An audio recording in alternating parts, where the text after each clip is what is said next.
Welcome to Expand Your Fempire with Katarina Rando, the podcast for women in business on a mission, sharing ideas to support you to grow, lead, and thrive. Now, here's your host, Katarina Rando. This is Katarina Rando, and welcome back to another episode of the Expand Your Fempire podcast. Today, I am so excited because we have with us Katie Allen, style coach, personal stylist, and your advisor for how to always look and feel your best in any personal or business situation. My friend, you may not know that I went to fashion school for a year. I consider myself a bit of an image enthusiast. I am so excited with our topic today. Hi, Katie. So happy to have you here. Thank you so much. I'm excited to be here today. Katie, I want to get to some different style tips for our audience. What I want to ask you right now is a little bit first about your entrepreneurial journey. How did you go from where you were to having your own style business? And tell us where you were. Yes. So I actually was in marketing for a national public retailer doing hardwood flooring for 11 years. Prior to that, I had some other jobs in marketing, but I've been in marketing for a little over 15 years.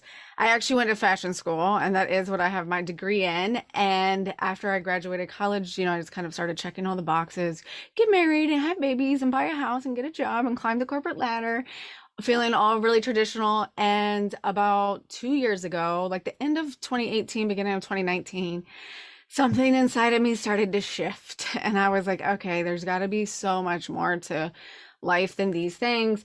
And I started a podcast, and I would say that that was the beginning of my quote unquote entrepreneurial journey. And I just showed up and I was just taking action every day. I was like, ladies, I don't know what I'm talking about, but I am you, you are me, and we're just going to just share all the things and we're going to grow together. And I did that for about a year. And then in the pandemic, like a lot of people, I was laid off of my career for 11 years in that same company, laid off here in my closet where I record the podcast over Zoom. And I'd be lying if I said it wasn't like the biggest ego break of my life. And it just gave me the space to lean into myself. And at that time, I went to my husband and I said, I don't know what I want to do yet, but if you can just give me some time and space to figure this out and like not worry about the money, like I think something magical is really going to happen. And I knew I could get him on that because he is an entrepreneur and has been since I've met him at 19 years old. So it's like, ooh, if anyone can understand this, it's him. And he gave me the time and space, and I just really dug into myself every single day like it was my job. And somehow, I don't remember what I was doing. I was Googling, and the words Style Coach Association popped up on my screen. And it was like the seas parted and it all came back to me. And I just came back to myself. And I was like, yes, that's my first true love. Why did I ever let that slip? And that's how I started my styling business. And then I just knew from then on that that's how I could help the women in my life and how I could support them to show up and just live their big lives. That is so wonderful. I love that you followed your bliss after you figured out what your bliss was and that you took time to figure it out. I also love that your spouse supported you.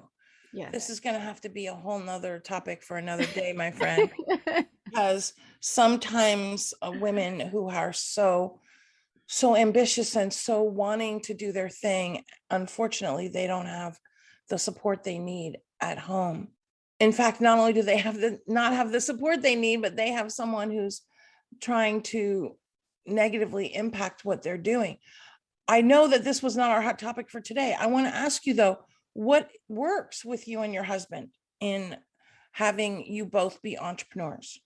I think for me, it's communication and like just being so brutally honest when I have a feeling, whether it's a fear, an excitement, or what it is, and just trying to communicate the emotion without the emotion, if that makes sense. So like after I've worked through it myself a little bit, with like journaling or talking to a friend or meditating on it or exercising, like whatever it is that day, because it's always slightly different. Then I come to him and say, hey, there's something I really need to talk to you about. Do you want to talk now? Are you comfortable and in a good space? Because this is a big conversation. But I also think part of what works for us is we met when we were 19. We've been together since we were 19 and now we're 40. So we've kind of had 20 years to figure it out. The biggest thing is just brutal, honest communication. That's beautiful. That's beautiful. Thank you, Katie, for that. I'm very big on communication. Katie, let's talk about looking great, your style, your image. When I first started my career, I was always colorful, but I was much more buttoned up, like, blazers and all that, thinking that that's how I had to be. If you can't see me today, I'm wearing lace. I've got long dangly earrings. My hair's long. All these things that resonate and vibe with me today. What would you say are some of the biggest challenges women make in figuring out their personal style? Because we often think we're supposed to look a certain way. Yes, I think the biggest thing that I've learned in this last year is it's really just about connecting back with yourself and really digging into yourself, because we're constantly bombarded, especially now with social media, always on, or you always feel like there's someone to keep up with, and it's totally different. Like when I went to fashion school and social media didn't even exist. I say that the hardest part I see right now with women is they think that the answer's outside of themselves and that they're supposed to be following a trend or an influencer or someone else on social media. And my biggest piece of advice is tapping back into yourself. And because I started my self-development, self-love journey before I got back to styling, which is how I got to styling, I've really tried to lean into this idea that if we think and we focus on how we want to feel every day with really descriptive words, that we can tie those feelings to the pieces in our wardrobe and then use those to step into those spaces to feel really good. Okay, so let's say, for example, I write down some words. I want to feel joyful. I want to feel confident. I want to feel energized. How would I dress? Okay, so this is my favorite, and that's my favorite question I love to ask people. And I always say pick three, because I think I know we're so multifaceted as women, as people. We go and we do so many different things in a day, and all three of those feelings represent different things for you. So like, someone says joyful, then like, what brings you joy? And I think you and I probably both agree on this. Joy for me is usually something colorful. Like colors can really trigger joy in me. So then I would go back and say, okay, what really brings me joy? Well, for me, it's lipstick. So I know that certain colors of lipstick bring me joy. So I have to have my lipstick on so I can feel joyful and playful, or whatever that feeling is. The different colors represent the different feelings for me. And then with confident, now to me, that's the next layer. So what makes me feel confident? Is it my leather jacket? Is it my jean jacket? Is it my blazer? Is it my hair pulled back in a bun? And I try to remind people it doesn't always have to be an item of clothing. It could be your makeup. It could be the way you wear your hair, the color you paint your fingernails, anything that you physically adorn your body with. And then energized, again, what makes you feel that way? Like, you have to tap into yourself and spend some time thinking about what are those key pieces and what they mean for you. And this is why I think the self-reflection piece is so big to get people started, because I think this naturally becomes easier the more we do it, is like start trying to assign different pieces or colors or hairstyles or makeup items to these feelings and then wear them. And when you have all three of those feelings represented on your physical body, then you should feel like amazing, and you should be able to show up your best and then just like radiate that out to the world. I love it. That would also mean then, if you said, Katie, that your clothing has different feelings associated with it, that would mean that you could go through your clothing and you could see, when you hold it up, how does it make you feel? And if it doesn't make you feel the way you would want to feel, you don't keep that in your closet, even though it might have cost a lot. Yes. Or be fabulous. But if it doesn't make you feel fabulous, then you get rid of it. Would you agree? Absolutely. I tell my clients, my ladies, all the time, donate it to your local women's shelter, because there's another woman that's just 2 steps behind you that's going to make her feel fabulous. And then if it does cost a lot, or if it has a meaning, or your mother give it to you, your mother-in-law, and you feel guilty about donating it, if you're paying it forward to another lady, then I feel like this is a way for us to do both things, make ourselves feel good and make someone else feel good. That's good. I like that. Make yourself feel good and make someone else feel good. Now, Katie, I'm going to tell you the truth. I think I would qualify as having too many clothes in my closet. I think I have a good sense of what styles and colors and all that I like. The thing is, though, would you say that our style evolves or that we evolve with our style? What are your recommendations for closet audits, or how somebody might put attention on getting rid of what's there, in addition to how it makes you feel? Anything else that we should pay attention to as we want to purge our closet? Yes, definitely. I believe that we evolve constantly and our style evolves with us for sure. As hard as this is, sometimes I do believe that less is more. And when we have too many things, that it does become a little overwhelming. For my ladies who track their cycles or are into cycle syncing, there's definitely times of the month where it's easier for us to get into our closets and do an audit mentally, where we're not feeling like as emotionally tied to things. Absolutely release things that don't feel good for you. But yes, I would say if you haven't worn it in 6 months or more, really seriously ask yourself why it's still in your closet. If it does have holes or tears and things like that, I'm a big believer of releasing it. And another one I see that comes up a lot for women is they will have like 5 or 6 of the same thing. And I challenge them, like, do we really need 5 or 6 plain black t-shirts? Like, is there something going on here? But also, like, take inventory of what you do have and what you feel like is missing. And are there colors that really light you up that aren't in your closet? Because as much as we want to get rid of, like, also kind of what's missing, like what's going on in your life. If you did say you wanted to feel energized and nothing's making you feel energized, then take note of that. My last piece of advice that's really great and tangible, I think, is take an inventory of your lifestyle and how you're living your lifestyle, and does your closet reflect that? So like you had mentioned earlier about how you were dressing at a different point in your life. I would like to use an example of, I want to go on date nights with my husband. That's a goal of ours now that our kids are getting older. Does my closet reflect that? Or does my closet just reflect a working from home entrepreneur? And because if I don't have the clothes that make me feel like I want to go on date night, then I probably won't. So I like to work that in there too. So we're always mixing our lifestyle, how we feel, and then like the really tangible tips on like, if it doesn't fit, let's release it, and those kind of things. I love that, Katie. There's so much to think about here when we think about our image, our style. One of the things I often say to my clients is that you want to make sure that your personal style and your personal image is on brand for you. Could you talk a little bit about how you would interpret that? Absolutely. I think it's really important to build a style that is on brand for you. And that's one of my favorite pieces to go into with my clients. If you have certain brand colors, especially for small entrepreneurs that are their personal brand, a lot of times our brand colors are colors that we're naturally attracted to. And I love to tell my ladies, make sure you're working those into your outfits just as much as you're using it in your branding, and that your style should match your voice and your brand's voice, right? Like if I'm saying, I have this really big energy and I love to show up and I want women to live this really big life that they've been dreaming of, but my personal style doesn't match that, then it starts to create a little bit of confusion.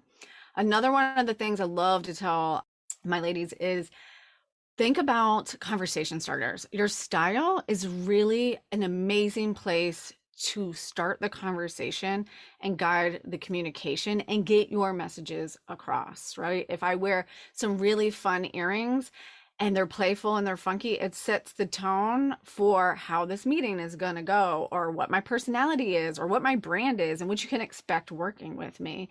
If I show up on a call and I have on, my bright pink red lipstick, then, like I'm here and I'm ready to party and have fun and like do all the things. And if I didn't show up like that, you might be a little confused about like what that energy is.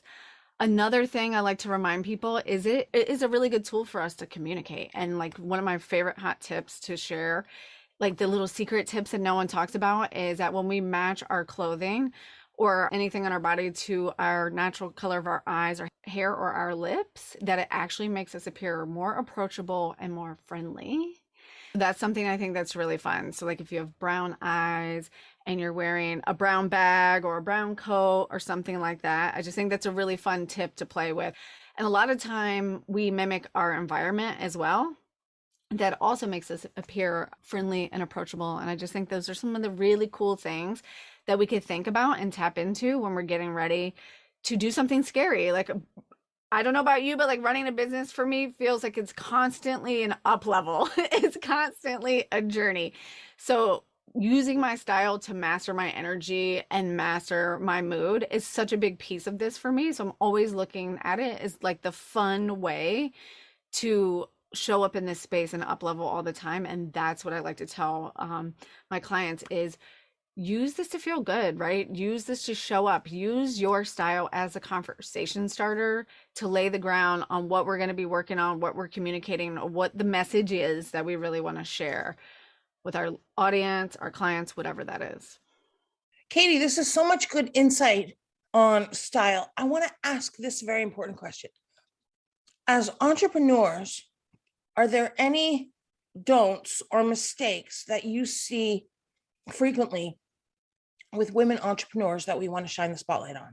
I think the biggest thing I see with women entrepreneurs that are don't is when they wear something that they're uncomfortable with or something that doesn't fit, because then they're so hyper aware of that when they're showing up to meet new women or giving a presentation or whatever that is, that they can't communicate as well as they want to because they're physically uncomfortable. My favorite examples are when we wear like a dress or something that maybe is too tight or the buttons are opening at the top and things like that. So I always tell people, make sure that, yes, I want you to look amazing, but make sure you are comfortable in that fabric or that cut or that style. Another thing I really like to remind my ladies is that you were not made to fit clothes. Clothes were made to fit you. It's really important to focus on your body shape and what really works for you, because inches can make the world of a difference when we're talking about where shirts hit or where pants hit on our waist and our hips. And just knowing those little tips and tricks just builds so much confidence. And again, it's about feeling comfortable so we can show up and communicate. Obviously, I'm a big communicator. So everything about style for me is about how I feel, because I know if I feel good, then I'm communicating and connecting. And when I think of communicating, I think of connecting with the person that I'm talking to and with the person I'm interacting with. And to me, that's the lifeblood of everything. Katie, I love what you said about clothes are meant to fit you. You were not meant to fit the clothes. I remember when I hired an image professional years ago, the first thing she did was she took me to the seamstress. Yes. And most of my jackets needed to be pulled in at the waist. All the cuffs needed to be pulled up. There were jackets that needed to be pulled in at the shoulders. I mean, everything needed a little nip or a tuck or alteration. And that was very eye-opening, because when I was done with the seamstress and the alterations, everything I wore, I felt like $1,000,000, because a little nip or tuck here or there made it fit me better. Because most of us buy off the rack, we think, oh, I'm supposed to fit off the rack. But just because it came off the rack doesn't mean it's perfectly styled for you. And when you do get things personally styled for you, you will be wearing them a lot more because you will look phenomenal. Yes, and they will last a long time, and you will love them and you will take care of them. And those will be the things that we don't release out of our closets. And I like to tell people that all the time around like brands and different sizes. And, you know, every brand has their own vision in their head of who they're making these clothes for. And even when you take the same pair of jeans from the same company, a 12 is not always a 12. Like one 12 can fit tighter than another 12. This is not about you. It's always the clothes. Like, this is not about you and your body. Like, how do you feel? Like physically, not just emotionally. Like, how does it feel and how does it fit you? And that's such an important piece. And that's the part I always try to drive home and share some of those industry things about like fit models. Because if you haven't heard those terms before, why would you? If you're not in the industry, then you're thinking like, oh, what's wrong with me? How come those pants don't fit me? And everybody's so radically different. And for us to not get hung up on our size. Yes, absolutely. Because our size could be 6 different sizes with 6 different brands. Absolutely. And then, like Target sizes are always going to run higher because it's a value brand. And then if you start shopping designer brands, your size is going to be way lower because the experience they want you to have is a super good one. Katie, I remember the first time I hired an image professional. This is still when I was owning my cafe. And I can't even remember how much money I spent. One of the things we did was that we did investment dressing.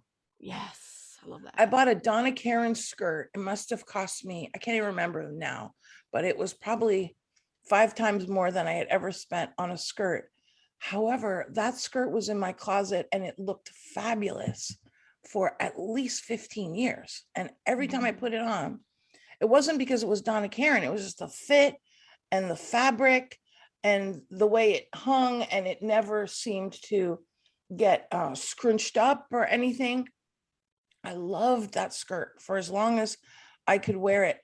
And I mention that because I think a lot of women don't want to spend money, but they don't recognize that investment dressing is smart. And when you spend a little bit more on a brand that is right for you, you're going to feel more fabulous than ever. And it's good for your business. This is what I say, Katie, and you have to tell me what you think. I say, run your business for where you're going, not where you are. Absolutely. And then with your style, you want to have the style of the woman entrepreneur where you're going, not the style of the woman entrepreneur that you were last year and previously. Would you concur? Absolutely. And I love what you were saying about investment dressing. It's so true. Another thing I like to remind my clients of is when you invest in something, like your image is your brand, is your business, it's a tax write-off. You can write off hiring an image consultant or a personal stylist, whatever you choose to go with. It is part of your business. It's a business expense. It's professional services. And it is going to generate revenue in your business. It is going to help you get there. But investment dressing is a game changer. And that's kind of what I was hinting at earlier about less is more. Because when you have that Donna Karan skirt, and maybe you have 2 skirts and 5 shirts, well, now we can get in there and like come up with so many different fun combos off of those investment pieces. And you hit the nail on the head when you said you can wear it for 15 years. So if you take that skirt and you say, okay, it's $500 skirt, but then you maximize how long you can wear for 10 years, 15 years, you start to see it's easier, especially if you think about it like in a business transaction. I invest in courses or I invest in training. Years from now, I'll still be using this and giving me the foundation to build on. Katie, I love that you've said this, because I always tell everyone, investing in yourself is the best investment you will ever make in your life. I mean, rather than investing in a fancy couch or a fancy car, start with investing in yourself, in your personal style, in your professional image, because it will also make you feel more confident and really more yourself. Mm-hmm. And when you do dress for where you're going, not where you are, then you're going to attract those clients where you're going a little bit sooner. I call it an easy button. I think when we've developed our personal style, it becomes our easy button to life. Like everything you just said becomes easier. I like that. Easy button for life. Bing, bing. Katie, any final words for the ladies before we wrap up? I would say just connect to yourself. Don't be afraid to shine and stop playing small. And when we lean into this, it's okay to take up the space with our personalities, with our outfits, and it's okay to be who we are and wear those amazing clothes that you do have in your closet that you're saving for a special occasion. You don't need permission to feel good. You can feel good now. I love that. You can feel good now. Katie, let's tell everyone how they can connect with you. Yes, you can follow me over on Instagram at Katie Allen Stylist. I also run a podcast that we will be connecting on soon. It's called Just Realized. It's literally like our just realized moments as we're navigating life and doing and being everything that we want to be. And those are my two favorite places to hang out. I do have a website, katiejuststyled.com, and I would love to connect. Katie, thank you so much. I've so enjoyed our conversation today. As I mentioned when we started, I'm an image enthusiast. I could talk about all this for days and days and days. Listeners, I want to encourage you, open your closet, take a look, do what Katie said, take a look, pull everything out, look at it. If it doesn't feel good when you look at it, it's not going to feel good when you wear it. Remember, my friends, you have massive value to bring. There's a lifetime supply of people to serve.